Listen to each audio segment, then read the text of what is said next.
Here we have a prime example of Latioporus sulphureus, the sulfur yellow-bellied chicken of the woods. You can see this stuff gets buggy pretty quick, but this is a fairly fresh one. See more down here. Choice edible chicken of the wood mushroom. So he is literally growing right off the side of the road here. But because of how fast these ones grow, they have been proven to take in less air pollutants. So these ones are good to harvest. I'm gonna take them home. Another species of chicken of the woods, Latioporus cincinnatus. This is the white-bellied chicken of the woods. This one has been munched on pretty heavily here. We had some good rain yesterday, so you can see how this one has that white bottom instead of the yellow bottom though. Probably won't be collecting this one. Like I said, he's been munched. Pretty soggy little mushroom. See all the springtails on him as well. But another good example of the chicken of the woods, a variety of chicken of the woods. You can see how that pulled apart, like white breast chicken even. Latioporus cincinnatus, white-bellied chicken of the woods. It's growing off the bottom of this oak tree. They typically grow right off the bottom or root, where the other one, the Latioporus sulphureus, will grow more so off the tree.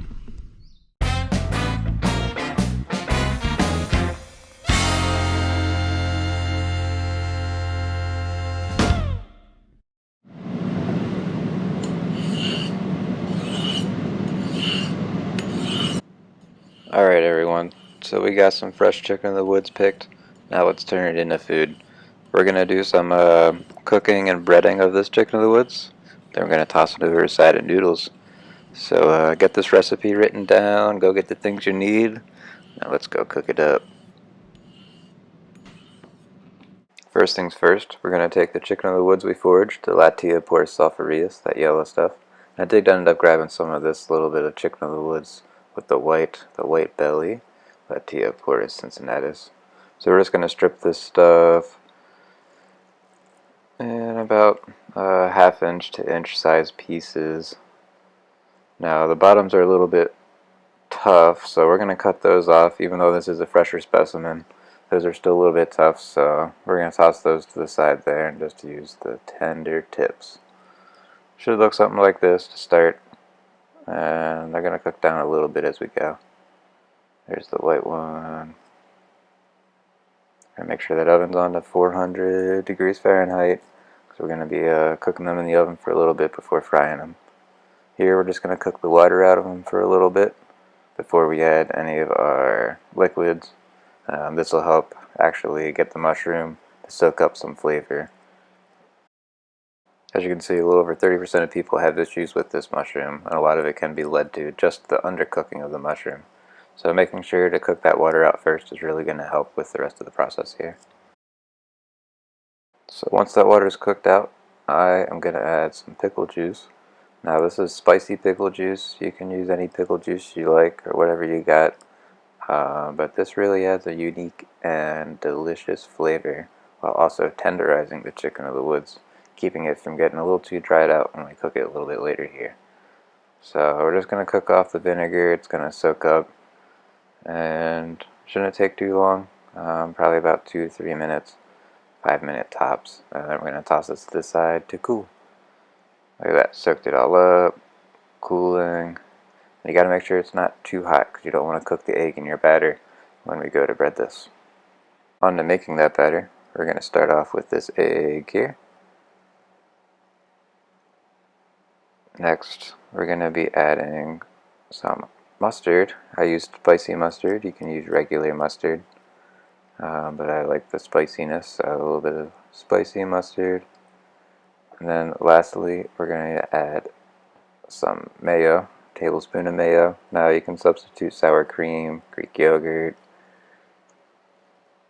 pretty much any cream base with that. I'm just going to whisk that together. And now the breadcrumbs. Now I ran out of regular breadcrumbs on my dispatch, so I did end up using crushed Ritz for half of them. But for the sake of the recipe, a cup of breadcrumbs, quarter cup of cornstarch, 2 tablespoons of paprika. I'm kind of doing a half batch in the video because I had to end up making more for more of the chicken in the woods here. So just going to dip it into the batter and then into the breading and just give it a little bit of a toss. Make sure it's nice and evenly coated. It's kind of like a pre-sauce dipped chicken nugget.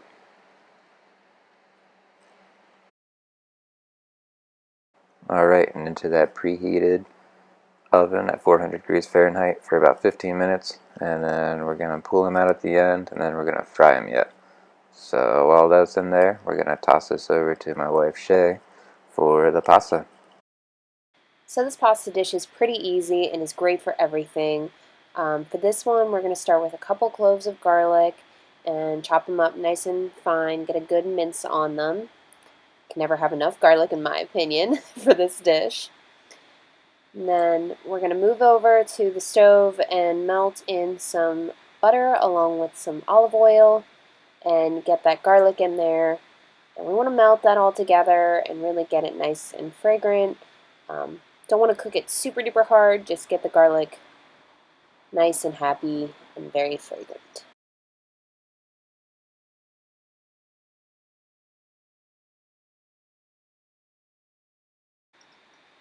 Next, we're going to add in some salt and pepper, usually about a 1/4 teaspoon of each, but add to your personal taste preferences.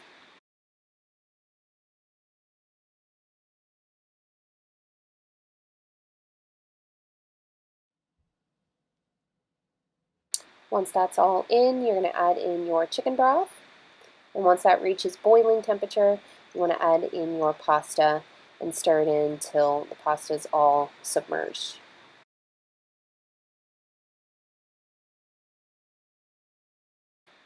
Now this pasta is not going to be drained at all. It is going to just cook down into this broth, so do keep a close eye on it and make sure it doesn't cook too far or get too dry before the liquid is absorbed. Once it is nice and absorbed, you are going to mix in your cheese. This particular time we didn't have a whole lot of Parmesan cheese, so we did have to kind of improvise, and instead we added in some cream cheese, which turns out pretty good. Once that's all nice and melted together, look how yummy this looks. We're going to turn down the temperature and mix in our heavy cream. Normally the recipe calls for a bit more, but today since we're using the cream cheese, we're using a little less heavy cream. And back to Justin for plating. So we're going to just fry these for a little bit just to brown them up a little bit. Because that pickle juice, you really can't overcook it. They're going to be tender no matter what. So a little bit of frying is not going to hurt. Look at that, nice and golden brown. Toss that right over the pasta and final presentation. Thank you guys for joining us. Don't forget to like and subscribe for more.